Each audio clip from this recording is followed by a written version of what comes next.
Today we are going to see about sewage treatment plants.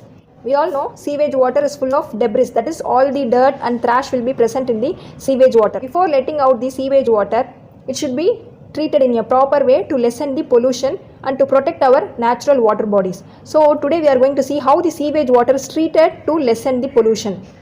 The sewage water uses heterotrophic microbes which are naturally present in any type of water. Okay.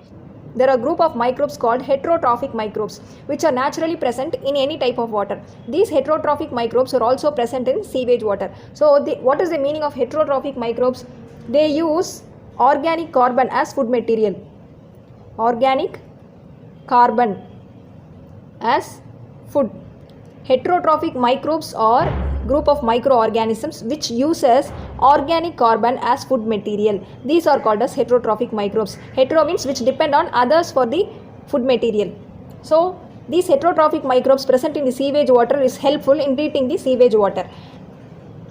Examples of these heterotrophic microbes or bacteria, yeast, mold will come under heterotrophic microbes. So the sewage water is treated in two steps, first step and second step. First step is the primary treatment or physical treatment. Second step is secondary treatment or biological treatment.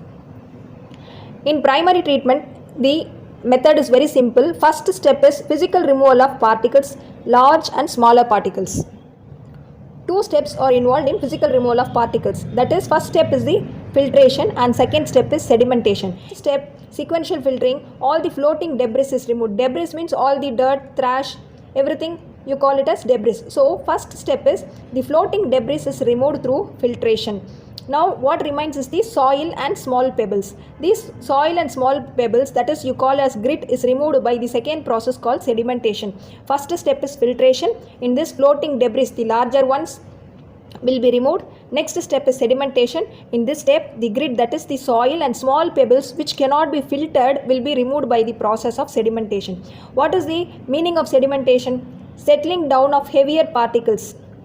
Settling down of heavier particles in liquid mixture is called sedimentation.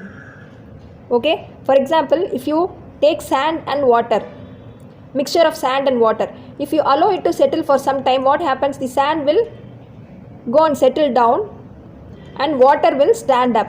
This is called sedimentation. The heavier, in a mixture of liquid, sand and water, the sand, the heavier particle will settle down and the water will stand up. This process of settling down of sand, the heavier particle, is called sedimentation. The same process is involved here.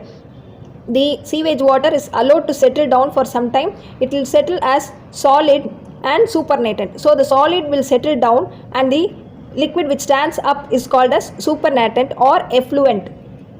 So what is the meaning of supernatant? The liquid lying above the solid residue after sedimentation. So the sedimentation is over. The liquid which stands above the solid residue, this is called as supernatant. Okay. So you call it as, here you call it as effluent. Now the solid which settled down is called as primary sludge. You can say mud as an example of sludge. Sludge means it is in between solid and liquid. Okay. After sedimentation, there is a mixture which settles down, which is in between solid and liquid. That is called as primary sludge. Now we'll leave the primary sludge. It has settled down. The supernatant, that is the liquid part. Now I am going to say it as effluent. This effluent is passed into other stage. That is the second stage called secondary treatment or biological treatment. In this, the first step is the effluent is passed into large aeration tanks. Inside the tank, air is pumped in and mechanically agitated. Mechanically agitated. What is the meaning of mechanically agitated? Mechanically means using a machinery. Agitation means mixing well. Okay. So using a machine, the effluent is along with the air, the effluent is mixed well. Once it is mixed well, that is mechanically agitated, there will be growth of aerobic microbes inside the aeration tank. Useful aerobic microbes will grow vigorously. Meaning of aerobic means which uses oxygen. So how does this microbes grow? In the beginning I said these heterotrophic microbes uses organic carbon as food. So these aerobic microbes use the organic matter which is present in the effluent. The microbes consume major part of the organic matter in the effluent. This effluent has got lot of organic matter. Thus that organic matter is used as a food material for the aerobic microbes and it grows vigorously. So This decreases the biochemical oxygen demand of the effluent. BOD means biochemical oxygen demand. Speak about this BOD later. Okay, now just we'll see the microbes consume major part of the organic matter in the effluent. Using the organic matter, that is organic carbon in the effluent, the aerobic microbes grow vigorously and it forms flocs. Flocs means masses of bacteria plus fungal filaments. This is called as flocs. Masses means group of bacteria along with the fungal filaments. They form a mesh-like structure. Mesh means like a net.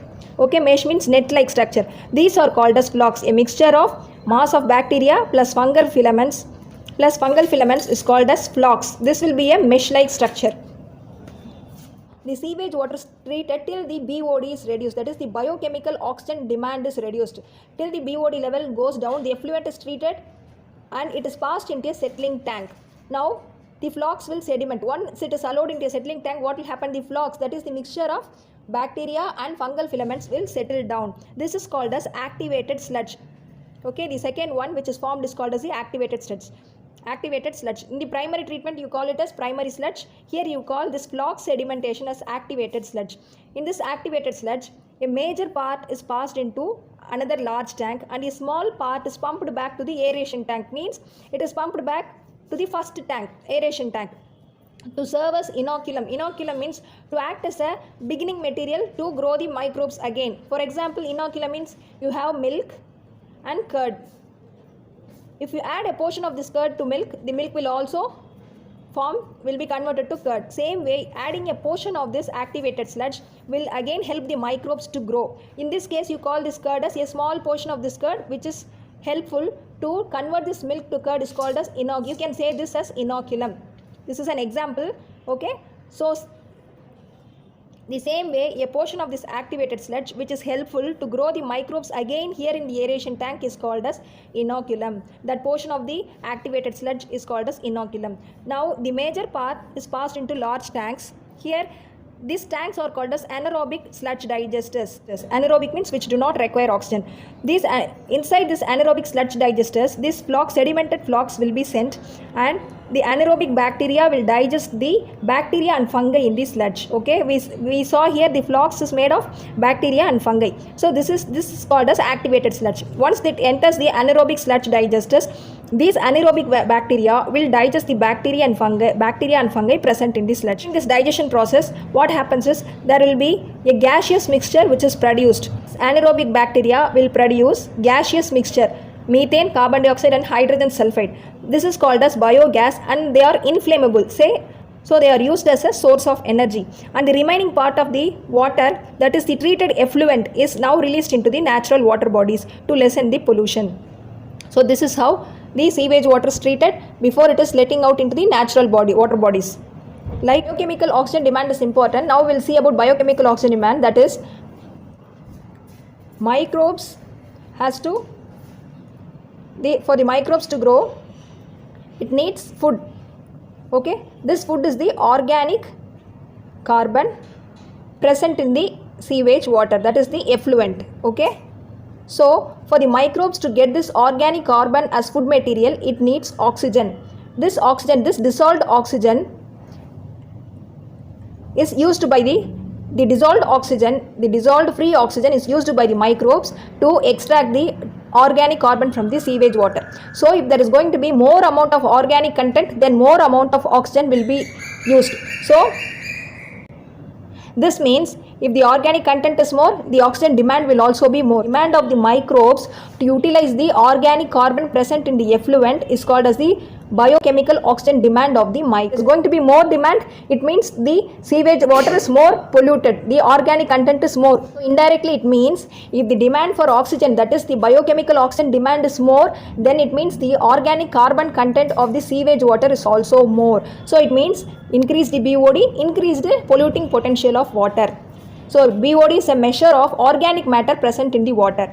It measures the rate of uptake of oxygen by the microorganisms. How much oxygen is going to be utilized by the microorganisms depends on this organic carbon content, depends on the organic matter. Amount of oxygen, BOD is the amount of oxygen that would be consumed if all the organic matter in 1 liter of water were oxidized by the bacteria. If you take 1 liter of water, so biochemical oxygen demand is the amount of oxygen that is required to oxidize the organic matter in 1 liter of water.